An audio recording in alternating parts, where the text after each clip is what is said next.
Bonjour à tous, alors aujourd'hui je vous propose un exercice sur la convexité, point d'inflexion. Alors c'est tiré de la banque de sujets du concours oral, qui est très bien faite d'ailleurs, concours oral Advance. Donc ici on prend une fonction, hein, f de x, enfin l'expression f de x égale exponentielle moins x plus x carré moins 4.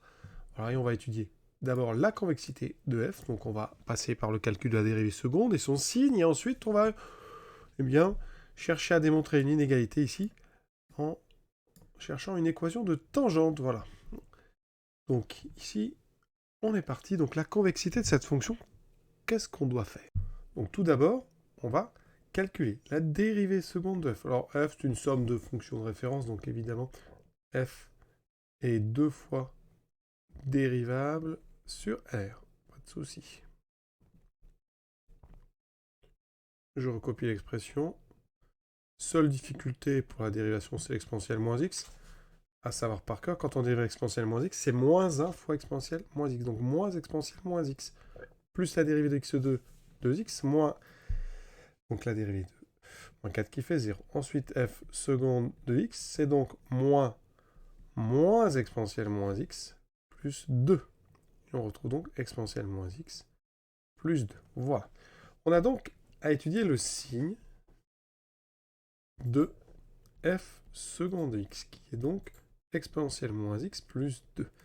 Alors, on sait que pour tout x, eh bien, exponentielle moins x, c'est un exponentiel, c'est donc strictement positif. Vous lui rajoutez 2, donc exponentielle moins x plus 2 est strictement positif. Vous voyez, il faut toujours regarder comme ça, surtout quand on a l'exponentielle et des constantes. Hein. Ah, si on ne peut pas trouver le signe facilement, hein, et c'est le cas ici. Donc, conclusion, donc pour tout x, f seconde de x est strictement positif, donc f est une fonction convexe. Alors strictement, pour convexe, ça suffirait d'avoir supérieur ou égal à 0. Hein. Donc f seconde est supérieur ou égal à 0, donc la fonction est bien convexe sur R. Hein. Donc, la définition de convexe, c'est dérivée positive, enfin dérivée seconde positive, pas forcément strictement positive. Ici, elle l'est strictement, mais supérieur ou égal à 0 nous aurait largement suffi. Voilà, donc notre fonction est convexe, donc il n'y a pas de point d'inflexion. Regardez sur GeoGebra, elle est comme ça la courbe, vous voyez, elle a cette forme-là, on voit bien ici une forme tout à fait convexe. La courbe est toujours située au-dessus de ses tangentes. Deuxième question, un cas général, donc on prend A réel, et on veut l'équation de la tangente au point d'abscissa. Donc le cours, c'est quoi? C'est y égale f' de petit a fois x moins petit a plus f de a. D'accord? Voici donc l'équation de la tangente que je vais appeler TA. Ça, c'est du cours. Alors ici, f de a, c'est exponentielle moins a plus a carré moins 4. f' de petit a, alors je ne l'ai plus, mais je vais le recalculer rapidement, c'est donc moins exponentielle moins a plus 2a. On remplace, donc y, donc ça fait moins exponentielle moins a plus 2 fois petit a x moins a plus exponentielle moins a plus a carré moins 4. Alors on va développer un peu pour voir ce que ça donne. On obtient, alors je vais prendre un petit peu de place, y égale, donc, alors, le coefficient de x, celui-là, on va le laisser comme ça. Par contre, là on a donc plus a exponentielle moins a, plus moins 2a carré, plus exponentielle moins a, plus a carré, moins 4. Ce qui donne, donc comme résultat final, moins exponentielle moins a plus 2a x plus a exponentielle moins a, moins a carré, plus exponentielle moins a, moins 4. Un petit 4 qui traîne ici. Voilà donc la réponse à la question. Alors on aurait pu s'arrêter hein, vraiment à cette étape-là. Pour la question, si on demande la tangente au point d'abscisse 0, donc ici on applique ce qu'on vient de faire. Ici on pose donc petit a égale 0. J'obtiens donc la tangente ici, donc t0, ça sera y égale. Alors si j'utilise la première formule, donc moins exponentielle moins 0, ça fait moins 1, plus 0, donc ça fait moins 1, fois donc x moins 0, donc ça fera moins x, donc les parenthèses ne servent à rien. Ensuite, on remplace ici a par 0, ça fait 1, moins 4, donc moins x, moins 3. Ici, vous voyez que ça aurait donné pareil, là j'aurais eu 0, 0, ici j'aurais eu exponentielle 0, moins 4, j'aurais bien eu moins 3. Donc voici la réponse. Alors, ce qui est intéressant, c'est que dans la dernière question, on a, vous voyez ici, moins x moins 3 à droite. Donc ça veut dire que là, on a certainement fait du bon travail. Sur GeoGebra quand même, regardez, on tape donc tangente donc au point d'abscisse 0 à la courbe de f.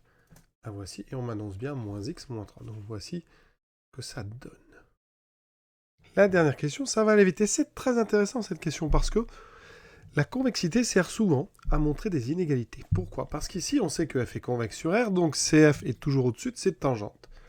Alors, eh bien, on sait que delta, alors c'est pas delta, je l'ai appelé T0, donc T0 d'équation y égale moins x moins 3 est une tangente. C'est ce qu'on vient de démontrer dans la question précédente. Tangente de la courbe de f. Donc, CF est au-dessus de T0. Alors ça peut couper, hein, il se coupe à l'endroit justement de tangente, c'est-à-dire ici en 0. Ça veut dire qu'ici, donc, ben pour tout x, f de x est toujours supérieur ou égal à moins x moins 3. CF est au-dessus de T0, et ça veut dire que la fonction, l'expression qui correspond à f est supérieure ou égale à l'expression qui correspond à T0. Et voilà, l'exercice est terminé. Vous voyez, pour tout x appartenant à R, f de x est bien supérieur ou égal à moins x moins 3.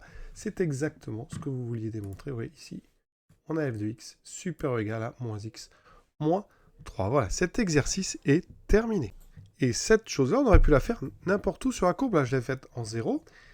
On a la tangente, vous voyez, noire qui est en dessous de la courbe. Donc, ça veut dire que f de x est supérieur ou égal à moins x moins 3. Si j'avais pris la tangente en 1, regardez, par exemple, je tape tangente, donc en 1 à la courbe de f. J'aurais obtenu une autre tangente qui est, donc, c'est arrondi, là, 63x moins 4, 26. Et bien si vous faites f de x, eh bien ça sera supérieur aussi ou égal au membre de droite de cette équation. Et ça, c'est valable pour toutes les tangentes. Donc on obtient comme ça, grâce à la convexité, toute une infinité d'inégalités qui peuvent servir. Alors pour l'exponentielle, par exemple, vous en avez une qui est très très connue. Et bien pour tout x, l'exponentielle, vous savez que c'est convexe. Et bien l'exponentielle est supérieure, par exemple, à x plus 1. Parce qu'on sait qu'en 0, la tangente de l'exponentielle, je vais vous le tracer rapidement, et bien ici, on sait que cette tangente a pour équation y égale x plus 1. Donc ça fait un exercice assez sympa.